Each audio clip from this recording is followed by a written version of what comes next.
আমরা ভাত খাই সেই ভাত, আর একটা এখানে লেবু দেওয়া হয়েছে, আর ঝুরঝুরে আলু ভাজা, এটা হচ্ছে সেই ঝুরঝুরে আলু ভাজা, সঙ্গে আছে পেঁয়াজ, এরকম পেঁয়াজ শশা, এটা স্যালাড হিসাবে ওনারা কিন্তু এখানে ব্যবহার করেন। আর এখানে দিয়েছে হচ্ছে একটা সবজি, এটা আমি দেখতে পাচ্ছি যেটা সম্ভবত পুঁই শাক আলু একটা সবজি কিন্তু এখানে করা হয়েছে।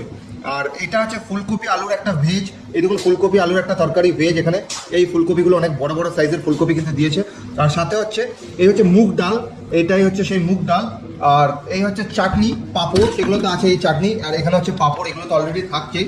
মেন ডিশেস যেটা আছে সেটা হচ্ছে এই কাতলা মাছের ঝোল, এই দেখুন এই হচ্ছে কষানো করে কাতলা মাছ, এতটা একটা বড় সাইজের কাতলা মাছ কিন্তু প্রোভাইড করা হচ্ছে।